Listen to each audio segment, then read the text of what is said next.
mes Pams! Aujourd'hui on se retrouve pour la partie 2 de la vidéo, comment savoir que je suis vraiment hypersensible. Et si tu me découvres aujourd'hui, pourquoi je te parle de ça? Parce que je suis Élise et je suis la coach des femmes hypersensibles qui ont envie de déculpabiliser, de prendre confiance en elles et de trouver leur propre bonheur parce qu'elles en ont marre, qu'elles ont tout essayé et que maintenant elles veulent être heureuses, tout simplement. Voilà. Et pour t'aider à faire ça, j'ai fait cette vidéo parce que vous êtes nombreuses à découvrir votre hypersensibilité depuis peu et vous vous posez beaucoup de questions et cette question est beaucoup revenue, notamment vis-à-vis des tests. Donc dans la première partie de cette vidéo, on avait parlé du diagnostic, tu peux la retrouver sur ce compte. Et aujourd'hui, on va parler des tests de l'hypersensibilité. Quand tu découvres que tu es hypersensible, généralement, il y a des témoignages, des vidéos, des choses qui résonnent en toi et qui te questionnent, peut-être un livre, peut-être un article, quelque chose qui t'a fait une résonance, qui t'a laissé penser que tu étais peut-être toi aussi hypersensible et tu as envie de le confirmer. Tu te dis, mais comment je sais que c'est vraiment ça qui me concerne? Et est-ce que je dois avoir une validation? Donc on a parlé de la validation psychologique qui n'était pas un passage obligé et qui était plutôt un abus de langage dans la première partie de cette vidéo. Et aujourd'hui, on va parler des tests.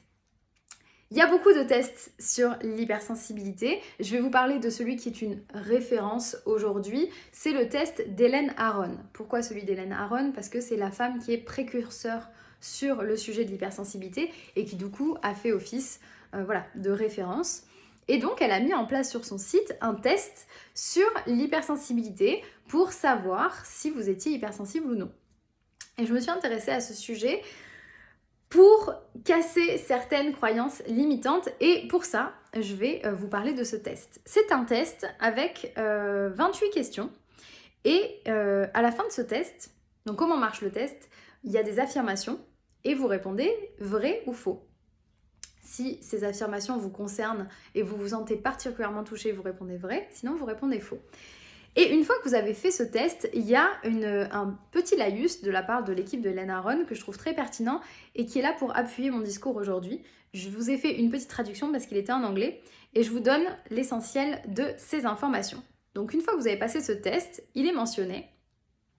Si vous avez répondu vrai à plus de 14 questions, du coup sur les 28 présentes, vous êtes probablement hypersensible. Mais aucun test psychologique n'est si précis qu'un individu devrait fonder sa vie sur lui. Et là, je le répète, pas seulement parce que j'ai bafouillé, mais parce que c'est vraiment très très important. Mais aucun test psychologique n'est si précis qu'un individu devrait fonder sa vie sur lui. Donc déjà, même Hélène Aron qui propose ce test vous dit déjà que tu ne peux pas fonder tes sentiments, ta perception et surtout qui tu es sur un test de 28 questions qui ne sont que des affirmations. Elle continue. En tant que psychologue, nous essayons de développer de bonnes questions, puis décidons du seuil en fonction de la réponse moyenne. Ici, qu'est-ce qu'elle met en avant? Elle met en avant le fait qu'ils ont fait une liste d'affirmations.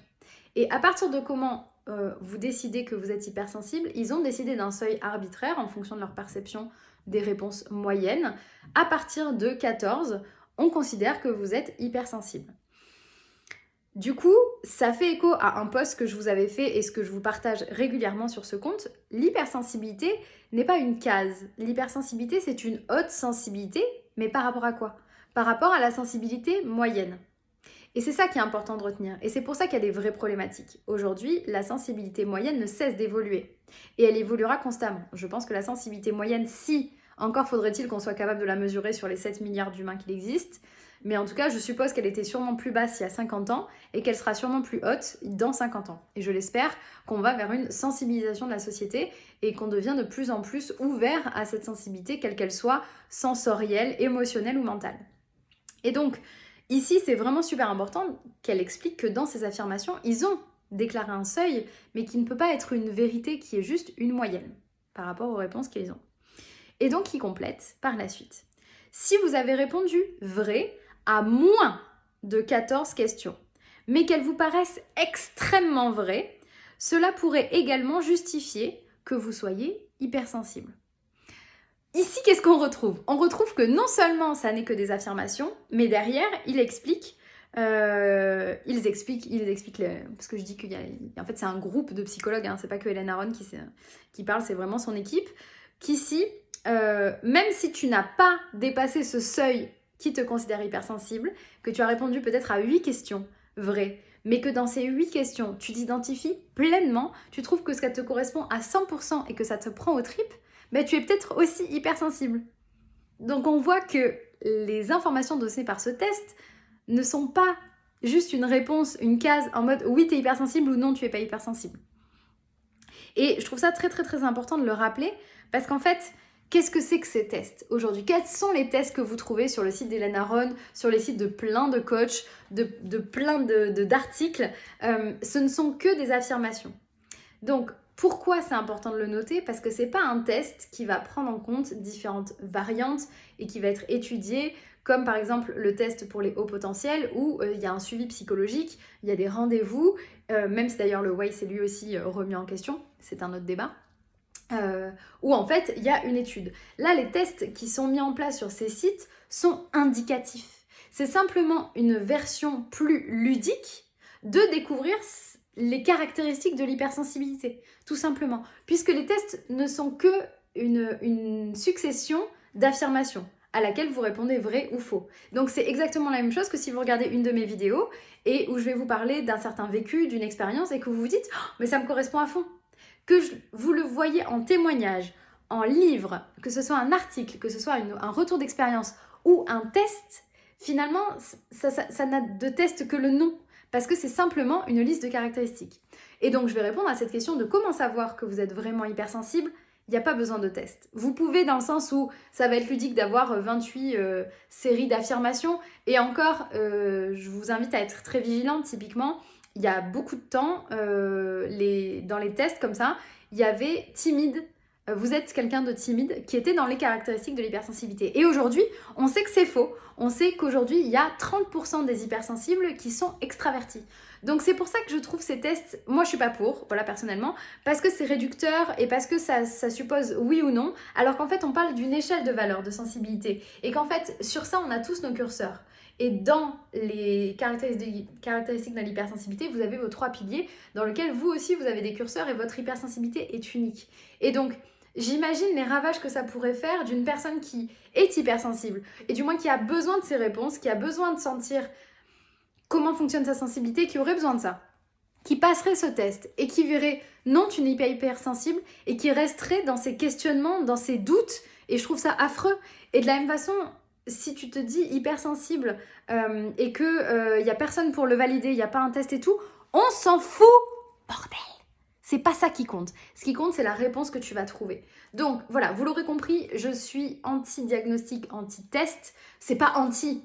Je veux dire, c'est très bien que, peu importe, ce que je veux dire, c'est peu importe comment vous trouvez, comment vous percevez que vous êtes hypersensible. Je trouve ça merveilleux qu'il y ait des gens qui le découvrent en thérapie. Je trouve ça super que quand tu as un test, peut-être ça t'a mis le pied à l'étrier, etc.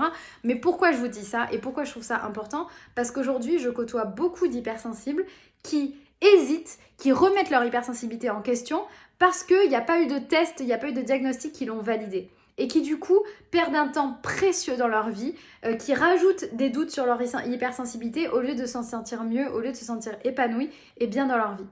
C'est pour ça que je voulais faire cette vidéo. Les tests, c'est des affirmations. C'est pareil que quand vous allez lire des caractéristiques. Verdict, si vous avez vu quelque chose, entendu quelque chose, lu un article qui a résonné en vous, et qui met le doigt sur des souffrances, qui met le doigt sur un mal-être, qui met le doigt peut-être sur un manque de confiance en vous, que ça va mobiliser quelque chose en vous, une émotion, et que ça va finalement vous aider à vous comprendre, c'est tout ce qui compte, peu importe le moyen.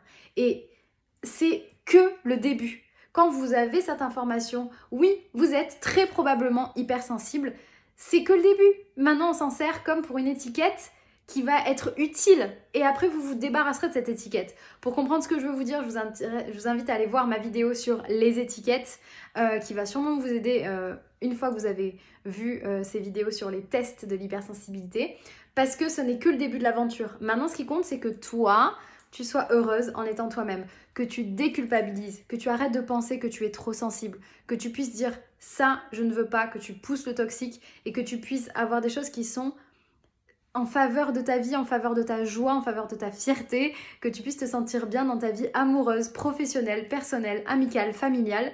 Et c'est ça qui compte. Donc si tu sens que tu es hypersensible, fais-toi confiance. C'est le début de la confiance en toi. Et si tu veux aller plus loin, que tu veux prendre confiance en toi pour tout le reste, eh ben, tu cliques sur le lien dans ma bio. Tu vas voir toutes les informations sur mes coachings et on pourra démarrer un accompagnement pour que tu puisses rayonner en étant toi-même avec ta haute sensibilité et aussi avec tout le reste parce que tu n'es pas que hypersensible. Tu es juste une femme parfaite telle qu'elle est avec tous ses fonctionnements et c'est à ça qu'on s'intéressera. Donc j'espère que cette vidéo vous a aidé et vous a un petit peu soulagé.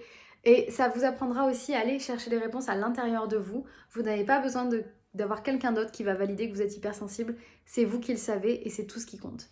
On se retrouve très bientôt pour de nouvelles vidéos. Et n'hésite pas à la partager si elle t'a plu. Et on se retrouve très vite. Femme kiss!